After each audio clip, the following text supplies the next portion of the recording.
And essentially what we have done is we have handed over the organization of production to the Chinese. So you can organize this mobile phone, and even though we are saying we make this mobile phone in India, that is not a fact. This phone is not made in India. This phone is assembled in India. All the components of this phone are made in China. For example, agricultural phone is made in China, is owned by China. So every time since we use a phone, has done a decent job. Every time we wear a Chinese shirt, a Bangladeshi shirt, every time we wear which are the Chinese sneakers, we are paying a tax, Uber organized consumption. The rest would be because India had heard to focus pretty much the same precedents on organized production. Because if we do not focus on production and we continue to focus only on consumption, we will find that we will run huge deficits, we will increase inequalities, and eventually we will run into 50 or 100 social problems because of handed over unemployment, which we are already facing. If you look at the numbers of the amount of people who are in jail, if you look at the numbers we make that are spent on internal security, and if you look at the numbers spent on our police forces, they all spend. They're all right. And everybody understands that social tension are made in China on the rise. Network that has produced this phone. So now the next question comes, it's owned by China. So where is this employment going to come from? What is India going to address? Every time and for that, I'd like to tell all the youngsters of this country, then the address we heard, that there is a revolution. There's no point in an exciting revolution, that it is a laundry list, and then the world is transforming completely. Some Chinese youngsters, and the change that is taking place. And so today I would like to lay out at the heart of the change that is taking place. Some dimensions. We are moving from the world alternative of the internal combustion engine to the world of the electric motor. We are moving from would probably focus on, and where we would lay emphasis. The future of this country is going to be decided by the young men and women of this country, the youth of this country. So I think anything we say has to be addressed to them, has to be spoken to them. The first thing in front of us, and this is something I'm sure the Prime Minister would accept, and pretty much everybody in this room will accept, is that even though we have grown fast, we are growing slightly slower now, but we are still growing. A universal problem that we have faced is that we have not been able to tackle the problem of unemployment. No, neither the UPA government nor today's NDA government has given a clear-cut answer to the youth of India about employment. I don't think anybody in this room will disagree with me. I'll give a little statistic for the Prime Minister. The Prime Minister, something I would agree with directionally. The Prime Minister proposed the Make in India program. I think a good idea. We saw the statues, we saw the functions, we saw the so-called investment, and the result is right in front of me. Manufacturing fell from 15.3% of GDP in 2014 to 12.6% of GDP today. That is the lowest share of manufacturing in 60 years. I'm not even blaming the Prime Minister, because I think it would not be fair to say he didn't try. I could say that the Prime Minister tried, and I think conceptually Make in India was a good idea, but it's pretty clear that he failed, because manufacturing went from 15.3% of GDP to 12.6%. So the first question that any alternative vision would answer to the youngsters of our country is, okay, what and how are we going to solve this problem of employment? Any country basically organizes two things. You can organize consumption, and then you can organize production. Modern way of saying organizing consumption is services. Modern way of saying organizing production is manufacturing. But there is more to production than simply manufacturing. For example, agriculture also is about production.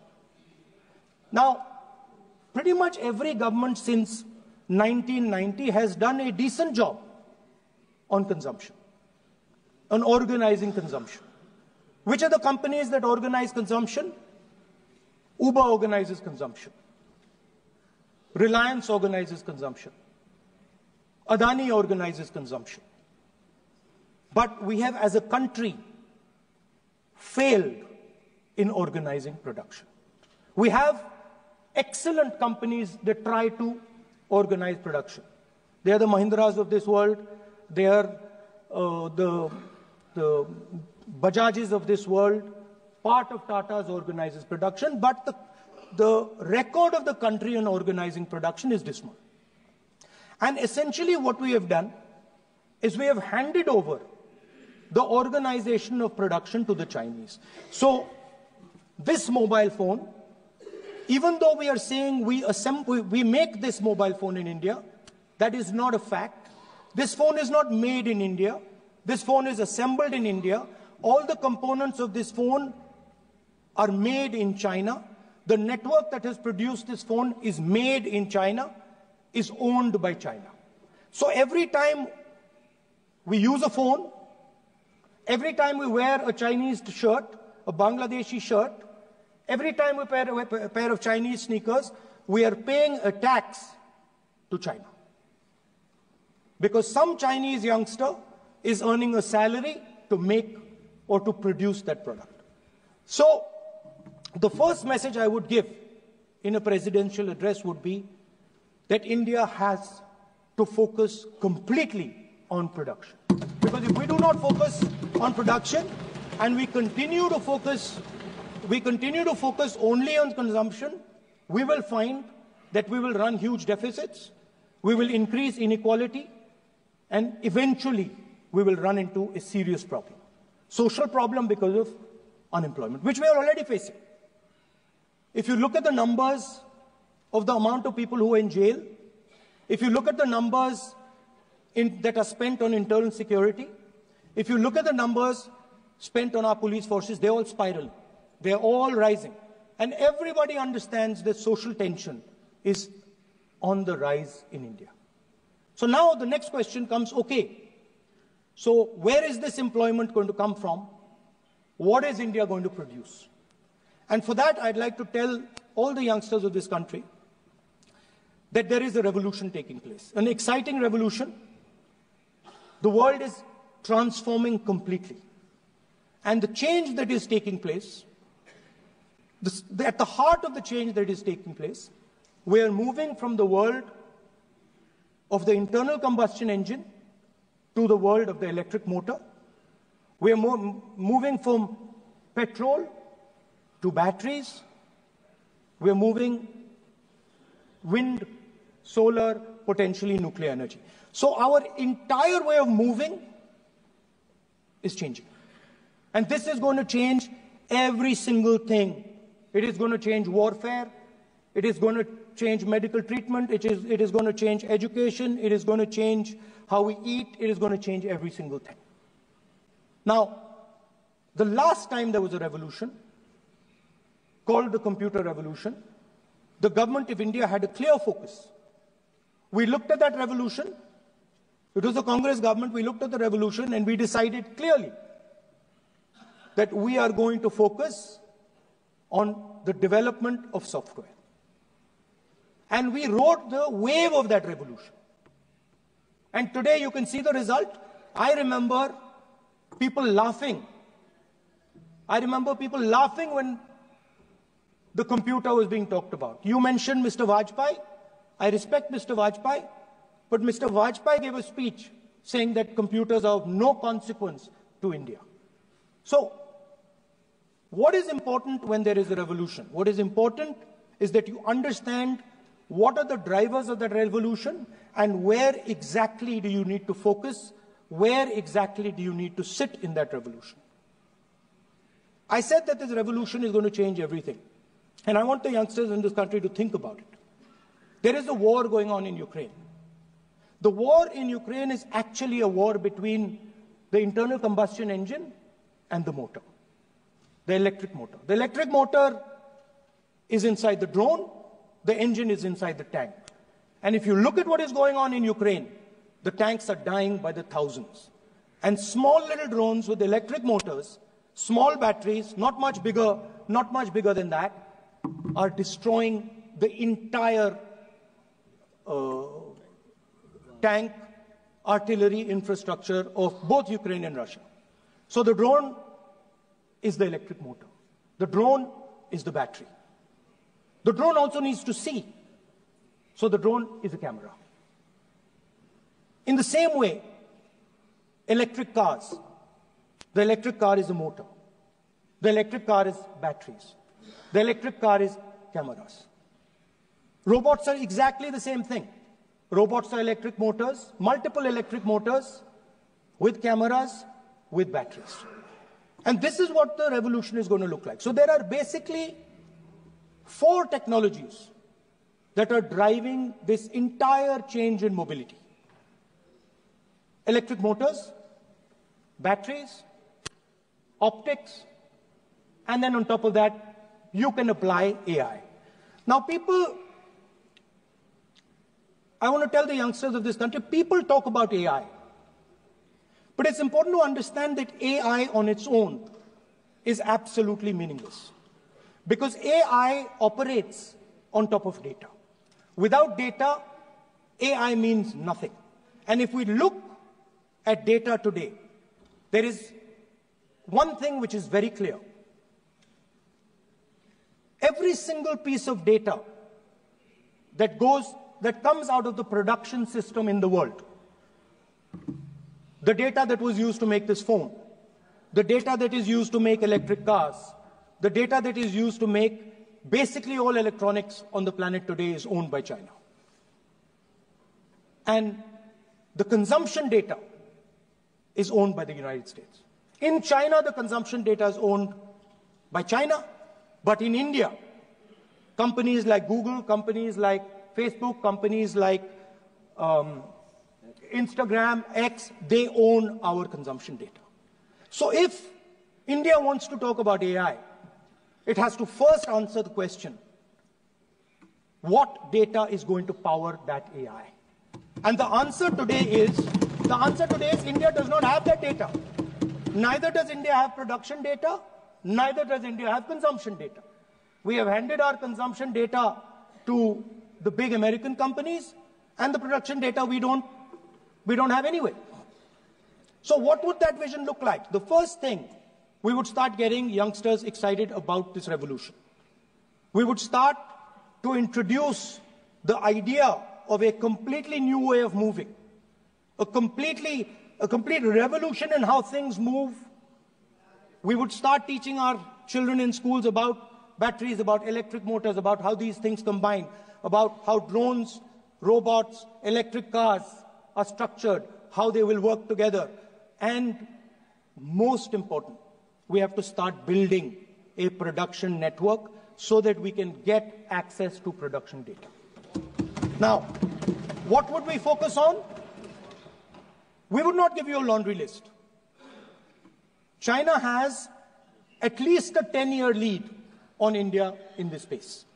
China has been working on batteries, robots, motors, optics for the last 10 years, and we are behind. So what would our president's address say to the youngsters?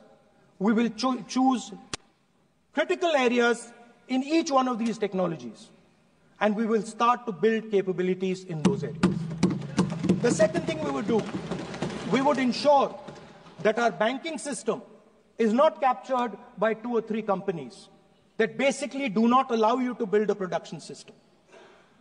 But our banking system is open, is dynamic, and is accessible to small and medium businesses and to millions and millions of entrepreneurs who want to take part in this revolution. Our foreign policy would take into account this revolution. When we talk to the United States, we would not send our foreign minister to invite our prime minister to his coronation. We would not send him 3 or 4 times, please invite our prime minister. Because if we had a production system and if we were working on these technologies, the American president would come here and invite the prime minister. So it is important to understand where a... Please. No.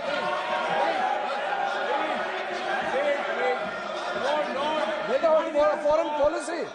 He's not opposing. Leader of opposition cannot make such serious, unsubstantiated statement. This is related to the relation between 2 countries. And he is making an unverified statement about invitation of the Prime Minister of our country. It's matter of our dignity. How can you make such kind of statement? He's leader of opposition, sir. He should be responsible in making such statement. Sir. LOP is giving us very positive suggestions. Why they are worried, sir? For the country, he is giving. Leader of opposition has the information from any official source. He must inform the House. If leader of opposition has the information, please inform the House. Okay. Who has told you that foreign ministers visited for the purpose which you have mentioned? You must specify it. So. I'm sorry that disturbed you, that question. I apologize for disturbing your peace of mind. It's okay. I've apologized. I've apologized for disturbing your peace of mind. I'm sorry.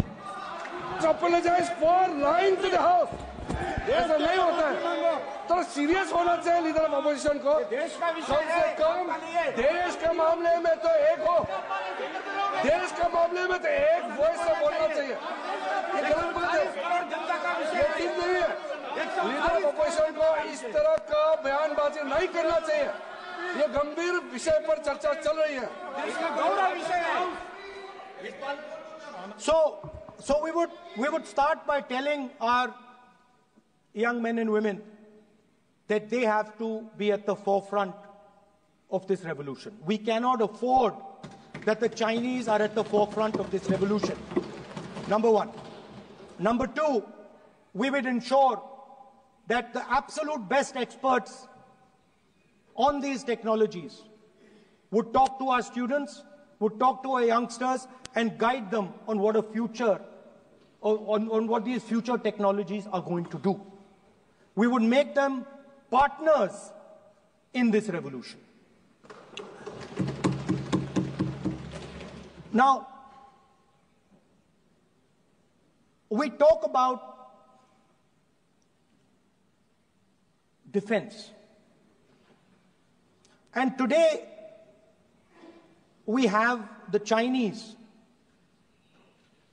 And the Prime Minister has denied it. And the army has contradicted the Prime Minister. It's true. The Prime Minister has denied it. The Prime Minister has denied it. And the army has disagreed with the Prime Minister that China is sitting on 4,000 square kilometers of our land, of our territory.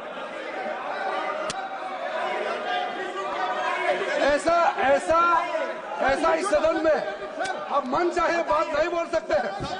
ये बिल्कुल ठीक नहीं है sir. ये serious मामला है. आप foreign policy पे, बॉर्डर इश्यू पर आप अपना कैसे मजाक बात कर सकते हैं? अपना मन मरण कहानी आप बना के बोल रहे हैं. ये तो बहुत सीरियस मामला है.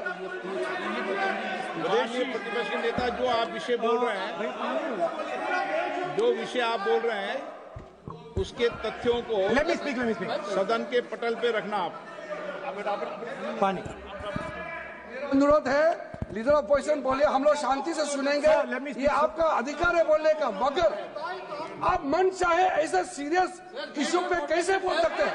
सीरियस मामला है, आप सदन में आर्मी के पास से बोलते हो, फॉरेन मिनिस्टर के पास बोलते हो, सीमा का बात ऑफिशियल पर्सन से अलग बात करते हैं, ऐसा मत बोलिए, ये देश के लिए ठीक नहीं है। आपको सीरियस होना पड़ेगा लीडर ऑफ अपोजिशन। ये गंभीर मामले को आप ऐसा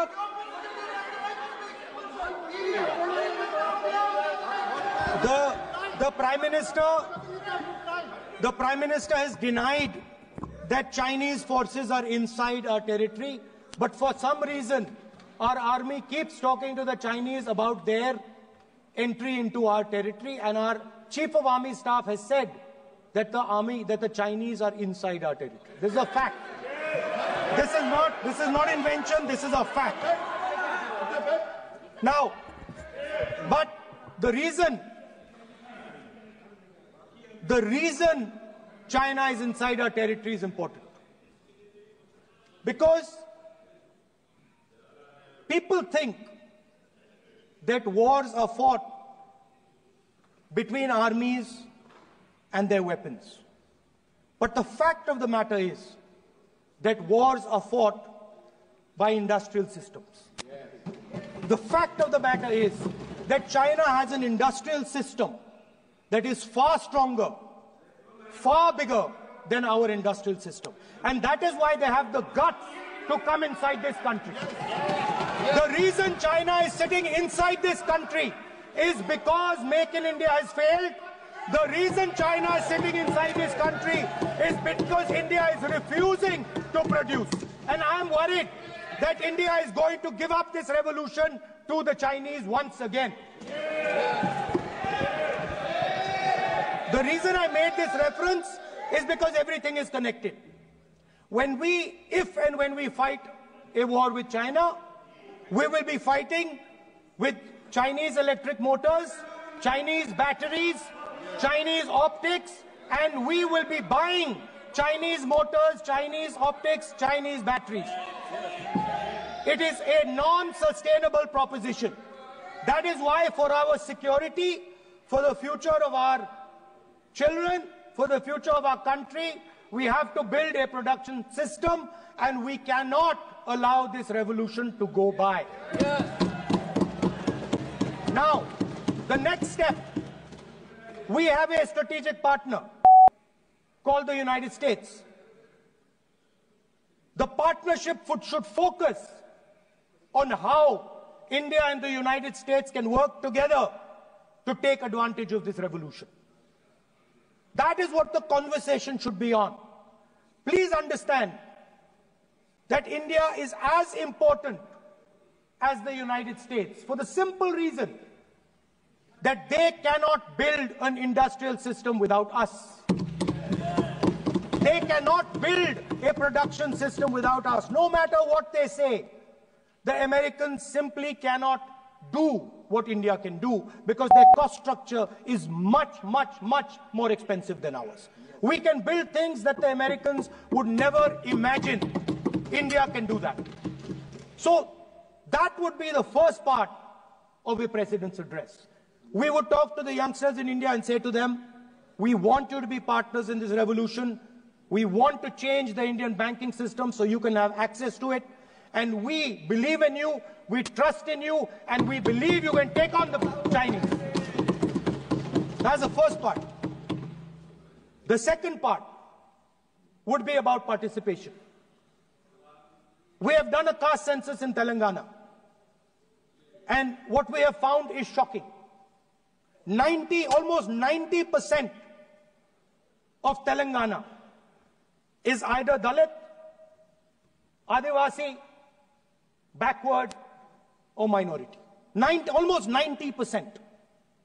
And I am convinced that that is the story across the country.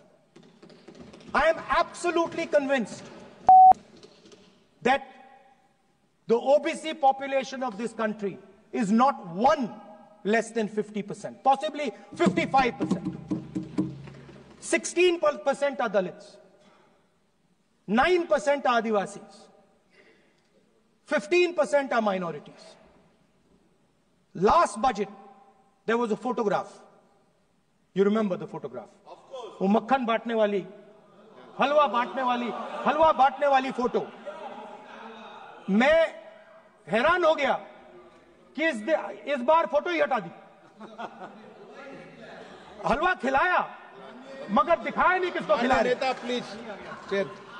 So at the center of any new development paradigm for this country, which runs parallel with the production paradigm I spoke of, which works together with the production paradigm I spoke of, is the participation of lower castes, OBCs, Dalits, Adivasis in the wealth of this country. If we look at the largest corporates in this country, they're all owned. None of them are owned by OBCs. None of them are owned by Dalits. None of them are owned by tribals. If we look at the biggest media companies that support the Prime Minister, every day we see the Prime Minister's pleasant face, smiling face on these media. None of them are owned by OBCs. None of them are owned by Dalits. None of them are owned by Adivasis. This is a fact. So central to any new development paradigm is the architecture of a new paradigm. And that architecture of the new paradigm can only be built once the caste census is placed on this table. Because once the caste census is placed on the table, we will know exactly how much of this country's wealth, how much of this country's power, how many of this country's institutions are owned by 90% of this country. There are OBC MPs in the BJP. There are MPs